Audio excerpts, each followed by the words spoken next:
सकाळच्या ब्रेकफास्टसाठी रव्याचा उपमा न बनवता साध्याने सोप्या पद्धतीत उत्तपम उपमा. थोड्याच इन्ग्रेडियंट्समध्ये गव्हाच्या डाळीचा उपमा.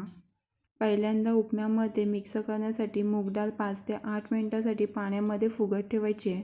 1 टॅमॅटो बारीक चॉप करून, 1 कांदा बारीक चॉप करून आणि लांब लांब कट करून नाही घ्यायचं आहे, चॉप करून घ्यायचं आहे. मिरची तिखट आवडीनुसार मी 2 मिरच्या बारीक चॉप करून घेतल्यात. थोडा कढीपत्ता. लापशीसाठी डाळ मी ही घरात दळून घेतलेली आहे मिक्सरच्या साहाय्याने. अशीच डाळ याच पद्धतीमध्ये मार्केटमध्येही मिळते, पण मी ही घरात बनवून घेतलेली आहे. गव्हाच्या डाळीमधून चालून काढलेले थोडी मोठी गव्हाची डाळ खीर या लापशी बनवण्यासाठी उपयोगी येते आणि खूप छान घरातल्या घरात डाळ तयार होते. 1 मूठ शेंगदाणे. यामध्ये काजू बदामही घेऊ शकता. मी काजू बदाम नंतर घेतले, दाखवू नाही शकले. 3-3.5 चमचे तूप. शेंगदाणे आणि काजू बदाम जर घेतले तेही रोस्ट करून घ्यायचे आहेत. राई, तिखट मिरची, कांदा आणि कढीपत्ता. कांदा चांगलाच तेलामध्ये सॉते करून घ्यायचा आहे. तेलामध्येच रोस्ट करून मुगाची डाळ, फुगलेली मुगाची डाळ मिक्स करून, जेवढी मुगाची डाळ तेलामध्ये सॉते करून घ्याल तेवढी टेस्ट छान येते. यामध्ये 1 चमचा उडदाची डाळही घेऊ शकता. उडदाची डाळ जर घेतली तर तीही रोस्ट करूनच घ्यायची आहे. टॅमॅटो आणि बारीक चॉप करून घेतलेला स्प्रिंग अनियन. उपम्यामध्ये मी 1 कांदा चॉप करून घेतला आहे. तुम्ही 2 कांदे चॉप करून घ्या, त्याने टेस्ट छान येईल. 1 कांद्यासोबत मी कांद्याची पातीही घेतलेली आहे, त्यामुळे मी 1च कांदा घेतलेला आहे. तुम्ही 2 कांदे घ्या. 1 कप गव्हाची डाळ. 1 कपामध्ये 4 डिश तयार होतात. गव्हाची डाळ जेवढी तुम्ही रोस्ट करून घ्याल तेवढा उत्तपम उपमा तुमचा सुटसुटीत होईल. जेवढे तुम्ही उपम्यासाठी डाळ रोस्ट करून घ्याल तेवढी शिजायलाही पटकन शिजते. यामध्ये मी तूप घेतलेलं आहे. तुपाऐवजी तुम्ही वनस्पती घी नाही तर तेलाचाही वापर करू शकता. 4 ते 5 मिनटं रोस्ट करून घेतले. 1 कप जर गव्हाची डाळ घेतली असेल तर 3 कप पाणी मिक्स करून घ्यायचं आहे. 3 कप पाणी मिक्स नाही करत म्हणून 2-3 चमचे थोडा पाणी मिक्स करून घेतलं आहे. चवीनुसार मीठ थोडा कमी. उपम्यामध्ये साखर मिक्स जर करत असाल तर यामध्ये मीठ कमी टाकून घ्यायचं आहे. गोडाचा पदार्थ मीठ जास्त ऑब्झर्व नाही करत. झाकण देऊन शिजून घ्यायचे आहे गॅसची फ्लेम स्लो ठेवून. उपमा बनवण्यासाठी गाजर, मटर, बीनही मिक्स करू शकता. उपमा बनवण्यासाठी परफेक्ट जर पाणी ठेवलं तर याप्रमाणे सुटसुटीत असा उपमा तयार होईल. 1 कपामध्ये 3 ते 4 डिश तयार होतात. 1 चमचा मी यामध्ये साखर मिक्स करून घेतले. तुम्ही गूळही मिक्स करू शकता.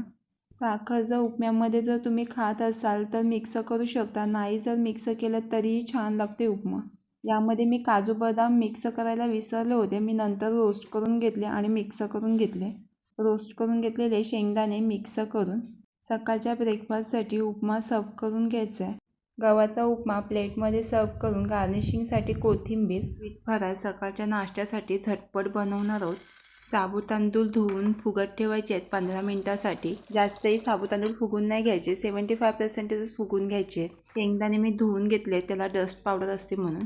साबू तांदूळ 75%च फुगून घ्यायचे आहेत. साबू तांदूळ जर जास्त फुगून घेतले तर शिजवताना चिकट चिकट होतात. सिंपल सेवयांचा नाश्ता बनवत होते, पण फुगवलेले साबू तांदूळ मिक्स करून वेगळं काहीतरी सकाळचा नाश्ता तयार होते आणि खूप छान चवीलाही होते. गव्हाच्या सेवया. ड्रायफ्रूट यामध्ये आवडेल ते मिक्स करू शकता. मी मनुका आणि बदाम घेतले. तिखट मिरची 1 बारीक चॉप करून, बदाम 4-5 मोठ्या मोठ्या तुकड्याने कट करून, 1 मोठा चमचा तूप मिक्स करून, मिरची. नाश्त्यामध्ये जर क्रंचीपणा हवा असेल तर ड्रायफ्रूट शेंगदाणे तुपामध्ये रोस्ट करून साईडला काढून घ्या. मी सर्व एकत्रच करून घेतले. सेवया तुपामध्ये रोस्ट करून, रोस्ट करताना करपवून नाही घ्यायच्या सेवया. साबू तांदूळ मिक्स करून गॅसची फ्लेम मिडियमवर ठेवून साबू तांदूळ मिक्स करून घ्यायचे आहेत. मी यामध्ये पाणी ओतलेलं आहे. पाण्याऐवजी तुम्ही वाफवून घ्या, त्याने सुटसुटीत होतोय. घाई असल्यामुळे मी वाफवून नाही घेतलं, वाफवून छान होतोय. 2 पिंच मीठ मिक्स करून गॅसची फ्लेम स्लो ठेवून झाकण देऊन, जास्तही वेळ लागत नाही नाश्ता बनवण्यासाठी. 5 मिनिटांमध्ये नाश्ता रेडी होते. गुळाऐवजी तुम्ही साखरही मिक्स करू शकता, गोड तुमच्या आवडीनुसार. चवीलाही नाश्ता छान आणि क्विकली तयार होते. सकाळ हलवा सोप्या पद्धतीत आणि थोड्याच इन्ग्रेडियंट्समध्ये. नाही खवा मिक्स केलाय, नाही मावा मिक्स केलाय, तरीही खूप छान बनतोय. दुधी भोपळ्याचा हलवा. दुधी हलवा बनवण्यासाठी दुधी भोपळा हा टणकदार घ्यायचा आणि जास्त कोवलाही नाही आणि जास्त जुनीही नाही, या पद्धतीत घ्यायचा. टणकदार जर दुधी भोपळा घेतला तर त्याचा दुधी हलवा छान होतो. दुधीची सालं काढून कट करून घ्यायचेत आणि त्यामध्ये जर बी असेल तर बीही काढून घ्यायचे. दुधीमध्ये माझ्या जास्त बी नसल्यामुळे थोडे प्रेस करून काढलेत. दुधी खिसून घ्यायचं आहे. मी बारीक खिसणीने खिसून घेतलं आहे. मोठ्या खिसणीने खिसून घेतलं तर जास्त वेळ जातो शिजायला. दुधी खिसताना दुधीमध्ये एक्स्ट्राचा पाणी असतो तोही काढून घ्यायचा आणि त्याच्यामध्ये मी थोडा एक्स्ट्राचा पाणीही मिक्स करून घेतला आहे. दुधीमधलं पाणी स्क्वीज करून पूर्णपणे रिमूव्ह करून घ्यायचं आहे. दुधीला हरवट स्मेल येतो तो रिमूव्ह होण्यासाठी दुधीमध्ये थोडा पाणी मिक्स करून धुवून घ्यायचं आहे. कढईमध्ये 4 चमचे तूप, त्याऐवजी तुम्ही वनस्पती घीही वापरू शकता. ड्रायफ्रूट घरामध्ये जे अवेलेबल असतील ते काजू, बदाम, मनुका, पिस्ता, सनफ्लावर, पंपकिन सीड. यामध्ये मी थोडे बेदाणेही घेतलेत. जे अवेलेबल असतील ते तुपामध्ये ड्रायफ्रूट रोस्ट करून.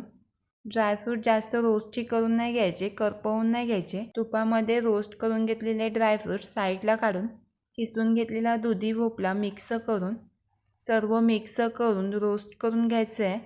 जेवढा तुम्ही दुधी हलवा तुपामध्ये रोस्ट करून घ्याल तेवढी त्याची चवही वाढते आणि पटकनही शिजतो. 2 ते 3-4 मिनिटे रोस्ट करून घ्यायचं आहे दुधी भोपळा. यामध्ये मी खवा मिक्स नाही करून घेत. दुधी भोपळा पहिला शिजून घ्यायचा आहे. 1 कप पाणी शिजण्यासाठी 2 पिंच मीठ मिक्स करून गॅसची फ्लेम मिडियमवर ठेवून झाकण देऊन शिजून घ्यायचं आहे. भोपळा 75% शिजून झाल्यानंतर यामध्ये दूध मिक्स करून घ्यायचं आहे. दुधी भोपळा 75% शिजलं की नाही ते चेक करून घ्यायचं आहे. जेवढा तुम्ही दुधी भोपळा शिजून घ्याल तेवढा तुमचा दुधी हलवा छान लागतो. 1 कप दूध मिक्स करून गॅसची फ्लेम मिडियम ठेवून झाकण देऊन परत शिजून घ्यायचं आहे. यामध्ये मी खवा मिक्स करून नाही घेतले. 2 वाट्या मिल्क पावडर मिक्स करून घेतले. मिल्क पावडरलाही खव्यासारखी टेस्ट येते. साखर तुमच्या आवडीनुसार मी 1/4 कप मिक्स करून घेतले. साखर पूर्णपणे मिक्स करून एकजीव करून साखर मिक्स केल्यानंतर पाणी सुटतो तोही शिजवून घ्यायचा आहे. बाहेरून जो दुधी हलवा आणतो त्याच्यामध्ये ग्रीन कलरचा फूड कलर असतो तो मिक्स करून घेतात. मी यामध्ये मिक्स नाही करून घेतले. तुम्हाला आवडलं तर यामध्ये मिक्सही करू शकता. 2 पिंच वेलची पावडर मिक्स करून यामध्ये केसरही मिक्स करू शकता. दुधामध्ये रोस्ट करून घेतलेले ड्रायफ्रूट मिक्स करून केसर मिक्स केल्याने दुधी हलव्याला टेस्ट छान येते. दुधी हलवा खाली उतरून थंड करून सर्व करून सिंपल पद्धतीत सकाळच्या नाश्त्याला दुधी हलवा. फ्लेवरफुल अँड न्यूट्रियस फूड मटकी उसळ. महाराष्ट्रीयन करीही बनवतात अँड मोड आलेले कडधान्याचे मटकी चटपटीत उसळ बनवणार आहोत. फुगून घेतलेले मोड आलेले मटकी, तिखट मिरची आवडीनुसार, कांदा आणि कांद्याची पात, मिरची, 1 टॅमॅटो बारीक चॉप करून. बेसिक इन्ग्रेडियंट्स अवेलेबल असतील तेच घ्यायचे. हाईटने तेल गरम करून राई, जिरा, कढीपत्ता, चॉप केलेली मिरची, चॉप केलेला अनियन सॉते करून 1 टॅमॅटो चॉप केलेला, कांद्याची पात जर उसळमध्ये असेल ना तर टेस्ट छान येते. बेसिक स्पाइस, जास्तही मसाले कोणते टाकायला लागत नाही. हळद आणि गरम मसाला सर्व सॉते करून घ्यायचं आहे.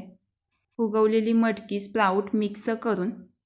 मटकी शिजायला जास्तही वेळ लागत नाही. 8 ते 10 मिनटामध्ये शिजून निघते. 2 ते 3 मिनिटे सॉते करून सर्व मिक्स करून सुका खोबरा ग्राइंड करून नाहीतर ओला खोबरा स्प्रिंकल करून. कोणतीही भाजी मीडियम फ्लेमने सॉते करून घ्याल तेवढी टेस्ट भाजीची वाढते. चवीनुसार मीठ मिक्स करून. जास्तही पाणी ॲड नाही करून घ्यायचं. ही भाजी वाफेनेही शिजते. 5 ते 8 मिनिटे झाकण देऊन उसळ शिजवून घ्यायची आहे. वरून कोथिंबीर. चटपटीत उसळ मटकी स्प्राऊट प्लेटमध्ये सर्व करून वरून अनियन आणि कोथिंबीर. चटपटीत उसळ वरून लिंबू पिळून. सकाळच्या नाश्त्याचे 4 प्रकार आणि चॅनलला सबस्क्राईब, लाईक आणि शेअर करायला विसरू नका.